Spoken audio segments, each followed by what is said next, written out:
जी नमस्कार। हाँ जी जी जी, नमस्कार नमस्कार नमस्कार। नमस्कार। जी आज के इस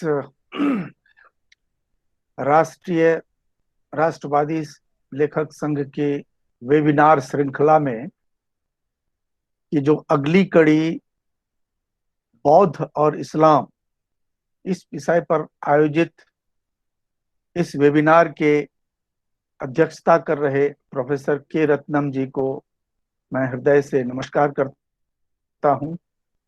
इसके साथ साथ डॉक्टर महावीर प्रसाद जैन जी, जिन्होंने आज ऐसे अनछुए पहलुओं को उजागर किया जिसके बारे में अन्य लोगों को तो पता नहीं, लेकिन मुझे बिल्कुल जानकारी नहीं थी। मैं उनको हार्दिक धन्यवाद देता हूं, आभार प्रकट करता हूं कि आज इस मंच पर आपके सानिध्य में आपके मुख से ऐसी ऐसे आलेख को सुनने का मौका मिला।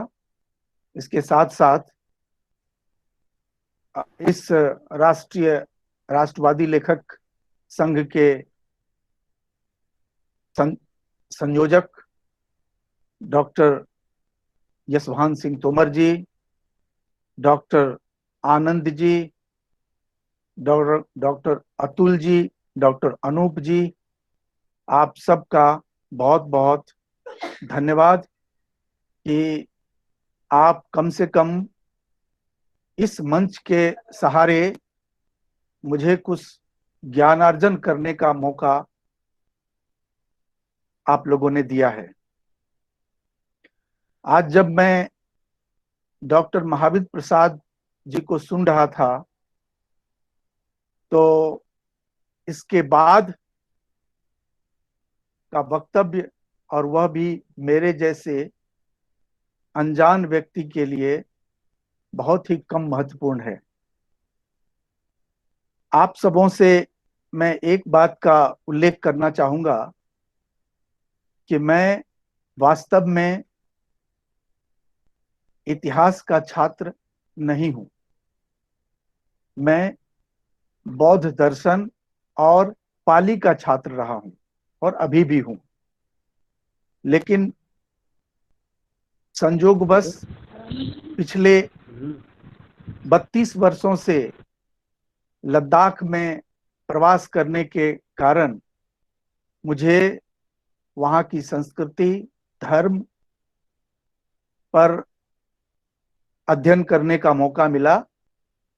इसके वजह से मैं उसका विद्यार्थी अपने आप को मानता हूं, और उसी बात को ध्यान में रखते हुए मैं आज कुछ बिंदुओं पर प्रकाश डालने का प्रयास करूंगा। मेरी आवाज आ रही है आप लोगों को? हाँ, अभी अभी सुनाई दी। अच्छा, इससे पहले नहीं सुनाई दी? जी जी, 1 मिनट के लिए। आप सबको पुनः सादर अभिवादन करते हुए मैं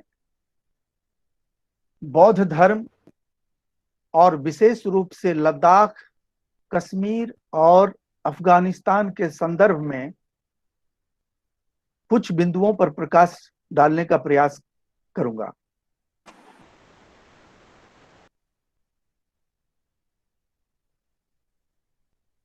बौद्ध धर्म एक मानवतावादी धर्म और व्यावहारिक धर्म होने के कारण इसकी स्वीकार्यता लगभग हर प्रांत में, हर देशों में और हर समाज में प्रारंभ से रही है। कहीं कहीं तो प्रतिकूल परिस्थिति में भी इस धर्म की स्वीकार्यता पहले की तुलना में और भी सुदृढ़ हुई है। इस संदर्भ में एक बात का उल्लेख करना चाहूंगा कि जब भगवान बुद्ध का परिनिर्वाण 5वीं शताब्दी ईसा पूर्व में हुआ और उसके बाद उनकी शिक्षाओं का, उनके उपदेशों का संगायन आने वाले 4 बौद्ध संगीतियों के माध्यम से हुआ, तो इस संगायन का उद्देश्य मानव जीवन को उसके दुखों से मुक्त करना, यह मुख्य उद्देश्य था। मानव जीवन में धर्म या कोई संप्रदाय या विचार से कोई ताल्लुक नहीं। ये न किसी धर्म, न किसी संप्रदाय, न किसी वर्ग, न किसी जाति, इन सब से अलग मानव समाज के लिए उन्होंने एक बहुत ही उत्कृष्ट विचार प्रस्तुत किए, जिसका मुख्य उद्देश्य उनके जीवन को सुखमय बनाना, सुखकर बनाना और समाज में समरसता पैदा करना रहा।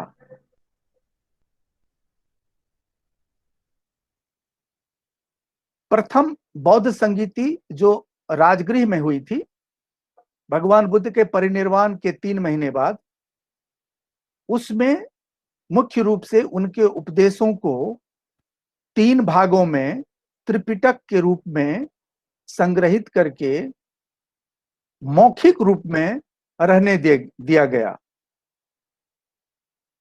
आवाज शायद लगता है नहीं आ रही है हमारी। सर आ रही है, अभी कंटिन्यू आ रही है। और तीसरी संगीत, उसी के प्रकार दूसरी संगीति का महत्व विशेष रूप से बुद्ध की शिक्षाओं में जो कुछ भ्रांतियां फैल गई थी, खासकर वैशाली के भिक्षुओं में, उसके निदान के लिए यह संगीति का आयोजन हुआ था। लेकिन संयोगवश उसी दूसरी संगीति में, जो भगवान बुद्ध के परिनिर्वाण के 100 वर्ष बाद हुआ था, उसमें बौद्ध धर्म से एक इतर, यानी उसी से जुड़ा हुआ महासांघिक मत का आविर्भाव हुआ, जो बाद में महायान बौद्ध धर्म के रूप में परिणत हो गया कालांतर में। और वही महासांघिक जो मत था, उसका प्रचार विशेष रूप से भारत के उत्तरी क्षेत्र में और कश्मीर, मध्य एशिया, ईरान, कजाकिस्तान, पूर्वी तुर्किस्तान आदि आदि क्षेत्रों में उसका प्रचार हुआ। उसके बाद तीसरी बौद्ध संगीति में विशेष रूप से उसका उद्देश्य था भगवान बुद्ध के जो उपदेश थे, उनका जो धर्म था, उनका जो विचार था, वह 18 निकायों में विभाजित हो चुका था। उन 18 निकायों में विभाजित होने के कारण यह समस्या खड़ी हो गई थी कि इन 18 में से कौन से संप्रदाय, कौन से मत बुद्ध की शिक्षा के नजदीक है या मूल बुद्ध की शिक्षा है। और उसका निराकरण करते हुए थेरवाद बौद्ध धर्म को मूल बौद्ध धर्म मानते हुए उसके प्रचार प्रसार के लिए, जो कि अशोक के समय में 250 ईसा पूर्व में पाटलिपुत्र में ये बौद्ध संगीति का आयोजन हुआ था, उसके बाद 9 धर्म प्रचारकों को विभिन्न क्षेत्रों में भेजा गया। और उन्हीं में से एक महाधम्मरक्षित नाम करके एक बौद्ध भिक्षु ने को भारत के उत्तरी सीमा में, विशेष रूप से कश्मीर और गांधार क्षेत्र में भेजा गया। और कहा जाता है कि उन्होंने उस क्षेत्र में जो तत्कालीन वहां के बासिंदे थे उसमें बौद्ध धर्म का प्रचार कर पाए और उनको वहां की संस्कृति, वहां के धर्म, वहां के विचार, वहां के मत में बौद्ध धर्म को रखने में किसी प्रकार की कठिनाई का सामना नहीं करना पड़ा। उसी प्रकार उसी तीसरी बौद्ध संगीति में एक अन्य बौद्ध भिक्षु जिनका नाम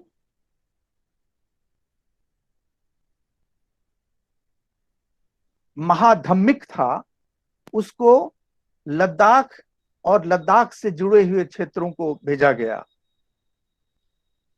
और उन्होंने, यानी तीसरी शताब्दी ईसा पूर्व की बात में कर रहा हूं, उन्होंने, जैसा कि लद्दाख के जो स्थानीय निवासियों का मानना है कि वो कश्मीर से करगिल के रास्ते लेह पहुंचते हैं और लेह में जाकर के उन्होंने थेरवादी परंपरा का प्रचार प्रसार किया और उनका देहावसान भी लेह जिला के एक स्थान है जिसका नाम है चरासा, उस स्थान पर उनका देहावसान हुआ और उनकी मृत्यु के पश्चात उनके समाधि पर एक स्तूप का निर्माण किया गया जो आज भी वहां मौजूद है। और बाद में पुरातत्वविदों ने, जब वो करगिल से लेह की ओर जा रहे थे तो करगिल में भी उन्होंने एक बौद्ध विहार की स्थापना की थी, उसका भी खंडहर के रूप में अभी कुछ दिन पहले, लगभग 4-5 साल पहले उत्खनन के द्वारा वह भी पता लगा लिया गया कि वह जो बौद्ध विहार था वो करगिल में था। लेकिन इससे भी पहले लद्दाख में अशोक के समय से ही और उससे पहले कहते हैं कि जैसे भगवान बुद्ध के सबसे पहले जो शिष्य हुए थे, जो कि गृहस्थ शिष्य थे, उनका नाम था तपस्सु और भल्लिक, आप सब जानते होंगे। उनका संबंध, कुछ लोगों का मानना है कि कलिंग यानी उत्कल से था, लेकिन कुछ लोगों का मानना है कि उनका संबंध पूर्वी तुर्किस्तान से था, यानी ईरान की तरफ के वो दोनों व्यापारी थे जो व्यापार के सिलसिले में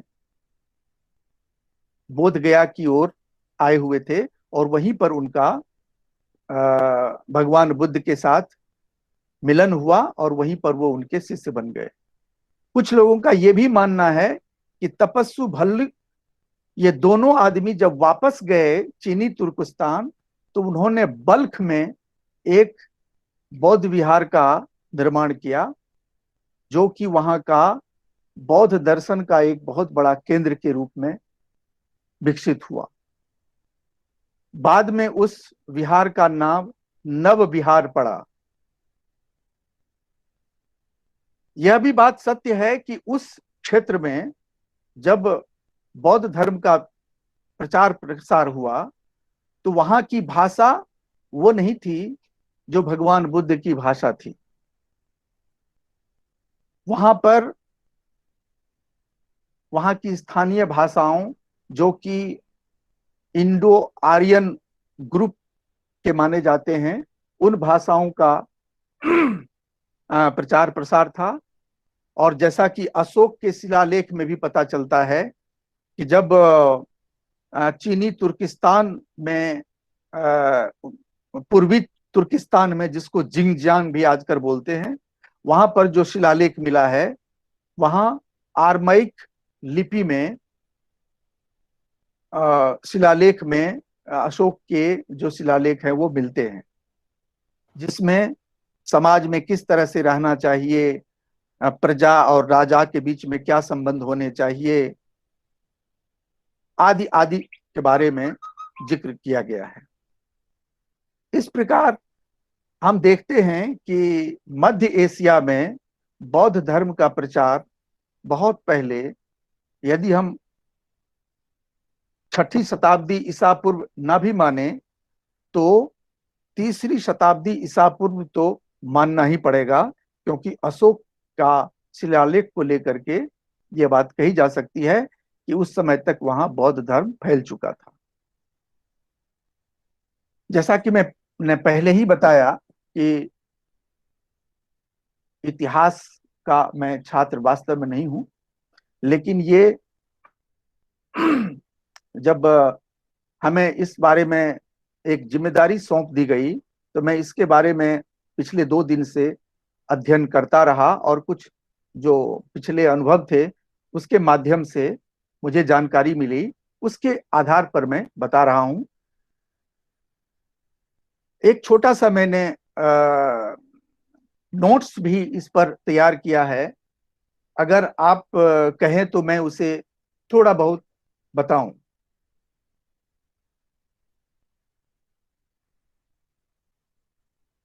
महासांघिक जो परंपरा जिसका जिक्र मैंने किया था, जो बाद में महायान के रूप में प्रचलित हुआ, वह मध्य एशिया में जाकर के पुनः 5 भागों में विभक्त हो गया और उनमें से एक लोकोत्तरवाद, जो एक प्रमुख बौद्ध उपसंप्रदाय है, उसी उपसंप्रदाय ने लगभग 4ठी से लेकर के 6ठी शताब्दी के बीच में जो अफगानिस्तान में प्रसिद्ध जो बामियान गुफा है, वहां पर उस गुफा में बुद्ध की विशाल मूर्ति का निर्माण करवाया गया उसी लोकोत्तरवादियों के द्वारा, और उसका प्रमुख केंद्र वही बल्ख के जो बौद्ध विहार थे जिसका नाम नव विहार था, उसी में वह भिक्षु रहते थे। और वहां के जो शासक थे, हालांकि वो शासक बौद्ध धर्म के नहीं थे, लेकिन फिर भी बौद्ध धर्म के प्रचार प्रसार में किसी प्रकार का उनको कोई अवरोध नहीं डालते थे और बड़े आसानी से वहां उस धर्म का प्रयोग उन लोगों ने किया। उसके बाद आगे चल करके वहां पर लगभग 7वीं शताब्दी में, यानी 641 ईस्वी में,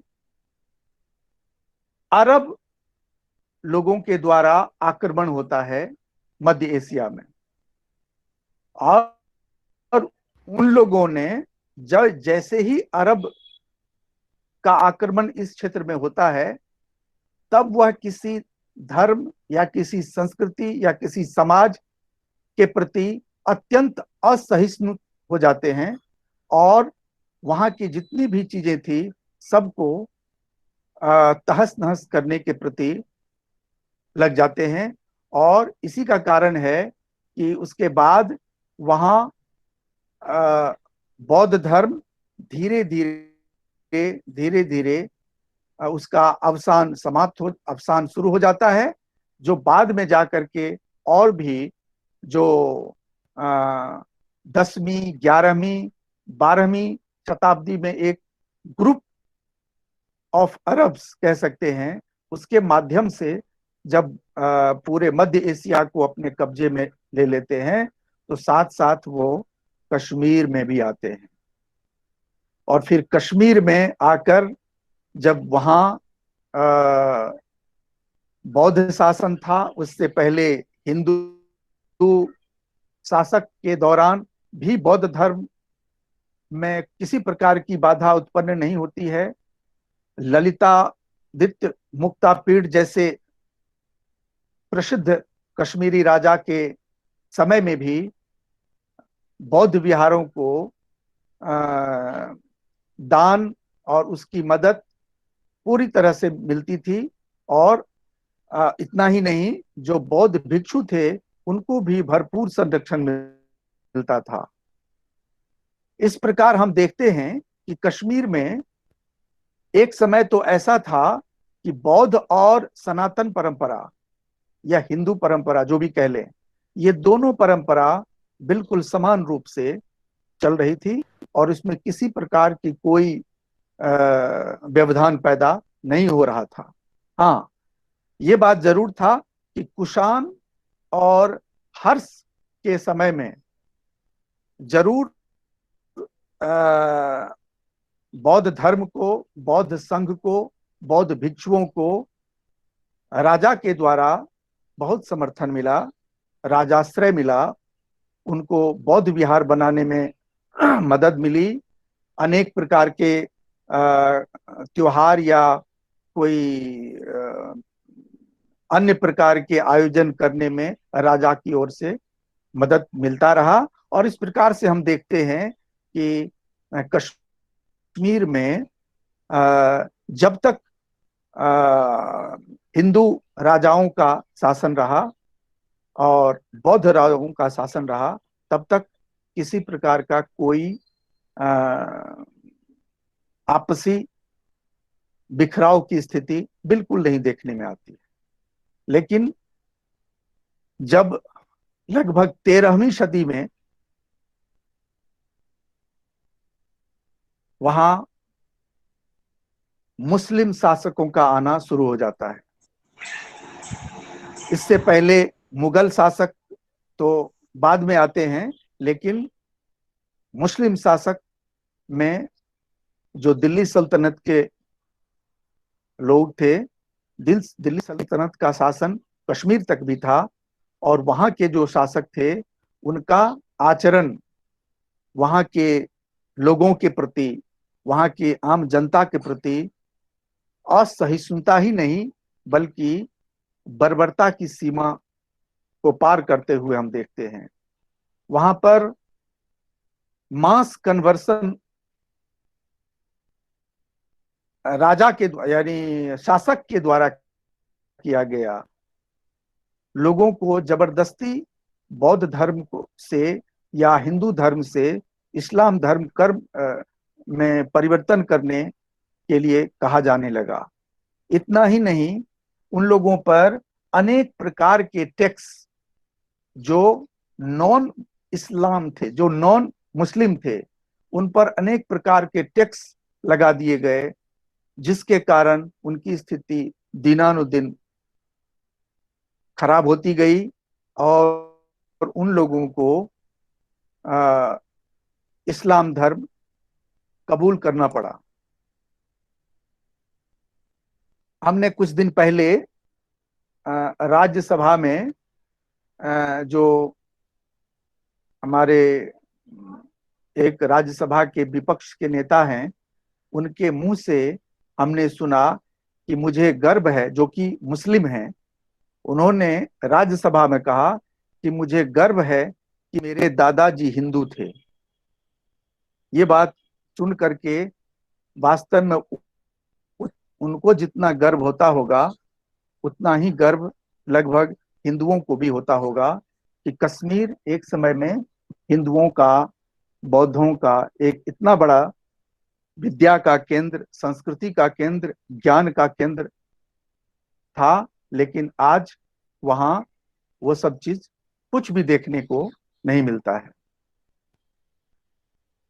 अब हम कश्मीर से लद्दाख की ओर आते हैं। लद्दाख में स्थिति बिल्कुल अलग है। लद्दाख में जो बौद्ध धर्म पहुंचा है, जब से आज तक वो उसी प्रकार से है। वहां कभी भी किसी भी समय में कभी भी बिखराव नहीं हुआ, उसमें पतन बिल्कुल ही नहीं हुआ, बल्कि बौद्ध धर्म का उत्तरोत्तर विकास ही होता रहा। आज भी वहां का जनजीवन जो है वो बौद्ध धर्म से जीवंत है। लेकिन वहां भी 13वीं शताब्दी में, 13वीं यानी 1294 ईस्वी में एक मुस्लिम फकीर कह सकते हैं, उनका नाम था अब्दुल अली हमदानी। वो एक संत थे। कहते हैं कि वो एक लाठी लेकर के आए थे लाठी एक बड़ा प्रसिद्ध है जिसके बारे में आम जनता वहां सब लोग जानती है। और उन्होंने कश्मीर में भी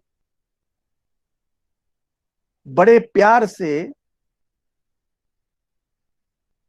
इस्लाम धर्म को का प्रचार किया, और जहां पर उनको परेशानी होती थी वहां पर दूसरे तरीके से दूसरे लोगों के द्वारा कन्वर्सन किया जाता था, लेकिन अपने आप को बिल्कुल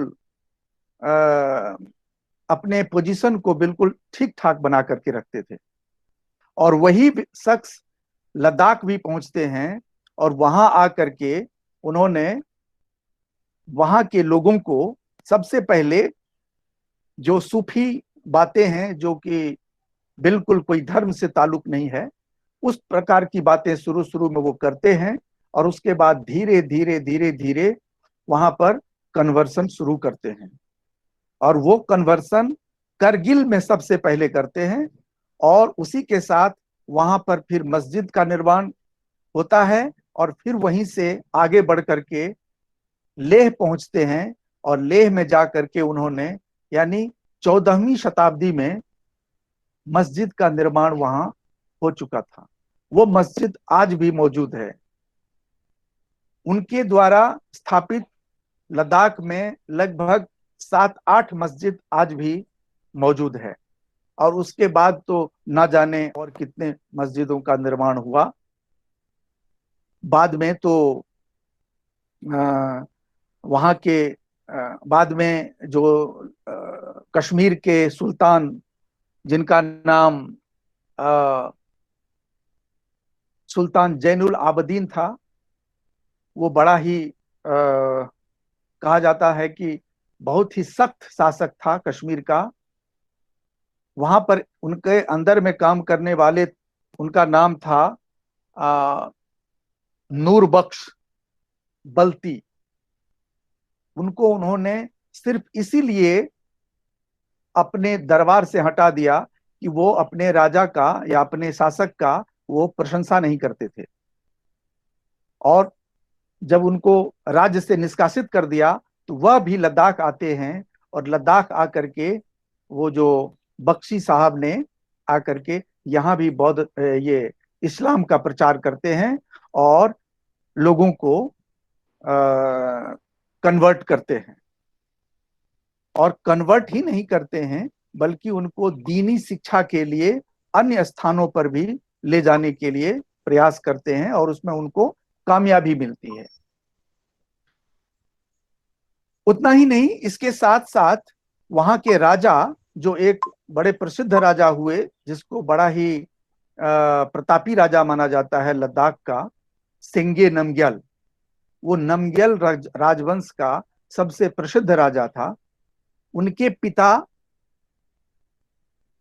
भी राजा थे। तो उस समय में बल्तिस्तान के राजा अली मीर ने लद्दाख पर आक्रमण कर दिया, और आक्रमण करने के पश्चात वो इतने हावी हो गए कि लद्दाख के राजा जो जमयंग नमग्याल थे, उसको कैद करके बल्तिस्तान लेकर के चले गए अपने राज्य में, यानी रूपशो गिलगित। और वहां जाकर के कैद में रख दिया, और कहते हैं कि कैद में ही उनकी ही पुत्री से उनको प्रेम हो गया, और बाद में उसी से शादी करवा करके और फिर उनको वापस लद्दाख भेज दिया, इस शर्त के साथ कि इनका जो पुत्र होगा उसी को राजा बनाया जाएगा। जबकि उस राजा का पहले शादी हो चुकी थी एक लद्दाखी बौद्ध लड़की से, लेकिन उनका यह शर्त था कि हमारी ही पुत्री से जो उत्पन्न लड़का होगा वही उसका राजा बनेगा। और वही हुआ। उनका लड़का, जिसका नाम सेंगे नमग्याल था, उन्होंने उसको राजा बनाया, और जो बाकी उनके दूसरे लड़के थे उनको छोड़ करके इसी को राजा बनाया। और वो राजा वास्तव में पूरे लद्दाख में वहाँ के बौद्ध धर्म के लिए, समाज के लिए सबसे बड़ा प्रसिद्ध राजा हुआ। और उतना ही नहीं, उसके साथ साथ यह भी एक शर्त लगाया था उस बल्तिस्तान के राजा ने कि आप इनके बेटे को तो राजा बनाएंगे ही, साथ साथ वहां पर एक मस्जिद की स्थापना भी करेंगे। और वही हुआ। आज भी लेह मार्केट में जो सबसे बड़ा राजमहल है, 9 मंजिला राजमहल है, उसी राजमहल के नीचे में एक मस्जिद की स्थापना उसी राजा के द्वारा 17वीं शताब्दी में हुई थी, जो आज भी मौजूद है। और इसके साथ साथ जब वो बल्तिस्तान से वो लड़की लद्दाख आ रही थी, तो उनके सेवा शुश्रूषा के लिए भी वहां से एक मुस्लिम लड़कों का ग्रुप भेजा गया, जिसको वहां मौन कहते हैं, यानी वो गाना बजाने का काम करते हैं। किसी समारोह में गाना बजाने का काम करते हैं, तो उनको भी साथ साथ में भेजा, वह भी मुस्लिम थे। इस प्रकार से अनेक तरह से लद्दाख में मुस्लिमों का आगमन होता है। और आज कहने में बहुत संकोच हो रहा है कि आज से लगभग 32 वर्ष पहले जब मैं वहां गया था, उस समय में लद्दाख में बौद्ध और इस्लाम का जो औसत था वो 80 और 20 था, यानी 80% बौद्ध और 20% मुस्लिम थे। लेकिन आज बिल्कुल 50-50% हो चुका है लद्दाख में। और इसके इतना ही नहीं, जो करगिल जिला है उसमें तो 60 और 40% हो गया, यानी 60% मुस्लिम है और 40% बुद्धिस्ट की जनसंख्या वहां पर है। तो इस प्रकार से हम देखते हैं कि भारत जैसे देश में, जहां पर दुनिया की सारी परंपराएं, सारे धर्म एक साथ मौजूद हैं और बड़े प्यार से रहते हैं, किसी को कोई कठिनाई नहीं। ईसाई धर्म का पहला चर्च केरल में विद्यमान है, गोवा में इतना पुराना चर्च विद्यमान है, मस्जिद, मंदिर, गुरुद्वारे, उतना ही नहीं, पारसियों के लिए भी पूजा गृह, सब कुछ इसी समाज में बड़े प्रेम से होने के बावजूद भी इस सहिष्णु समाज को बड़े ही खतरा महसूस हो रहा है धीरे धीरे। और ऐसा अनुमान लगाया जाता है कि आने वाले समय में ये सहिष्णुता का स्तर कितना रह पाएगा और अस्तित्व का संकट क्यों नहीं पैदा हो सकता है। तो इन सब बातों को ध्यान में रखते हुए ये जो राष्ट्रवादी लेखक संघ है, यह इनकी जिम्मेदारी एक बहुत बड़ी जिम्मेदारी है। डॉक्टर महावीर प्रसाद जी ने एक बहुत बड़ी बात कही, जो हम सबों के लिए आंख खोलने की चीज है। जो इतिहास हम लोगों ने पढ़ी है, उस इतिहास को हमें दोबारा से लिखना पड़ेगा। बहुत सारी चीजें जिसको सुविधानुसार, अपनी सुविधा के अनुसार उसको लिखा गया है, उसमें वास्तविकता नहीं है। कम से कम इतिहास में तो छेड़छाड़ नहीं होनी चाहिए। उसमें राजनीति, उसमें कोई विचार को लाना मैं नहीं समझता हूं एक स्वस्थ समाज के लिए इसका कोई स्थान है। इसलिए इतिहास को उसी रूप में, जिस रूप में है, उसी रूप में हम सबों के बीच में आना चाहिए। हमें यह भी नहीं भूलना चाहिए कि हमारे पड़ोसी देश में इतिहास को कितना विकृत रूप में पढ़ाया जाता है। वहां के स्कूलों में इतने बुरे विचार हिंदुओं के बारे में, हिंदू धर्म के बारे में पढ़ाया जाता है, और वही बच्चे जब बड़े हो जाते हैं तो उनको एक अन्य प्रकार से के विचार से प्रेरित होकर के कटुता का भाव पैदा होता है, और वह जिस किसी भी क्षेत्र में जाता है तो वह कटुता आगे बढ़ती जाती है। तो अंत में मैं यही कहना चाहता हूं कि हमें समन्वय चाहिए, सब लोगों का साथ चाहिए। इस समाज में जितने भी धर्म के मानने वाले लोग हैं, उनको किस प्रकार से साथ लेकर के देश को मजबूत किया जाए। वैचारिक रूप से, लड़ाई के माध्यम से बिल्कुल नहीं। हमें हर प्रकार से तार्किक ढंग से उनको जवाब देना है और सत्य के बल पर हमें पुनः वही स्थिति को लाना है जो प्राचीन भारत में भारत की स्थिति हुआ करती थी। और कम से कम इतिहास को तो सही परिप्रेक्ष्य में हम सबों के बीच में परोसा जाना चाहिए, और विशेष रूप से जो आने वाली पीढ़ी है उन्हें और भी सशक्त और मजबूत बनाने की आवश्यकता है। इन्हीं शब्दों के साथ आप सबों ने मुझे अवसर दिया और ऐसे व्याख्यान सुनने का मौका मिला। मैं आप सबों का हृदय से आभारी हूं और इसी के साथ मैं अपनी वाणी को विराम देता हूं। नमस्कार।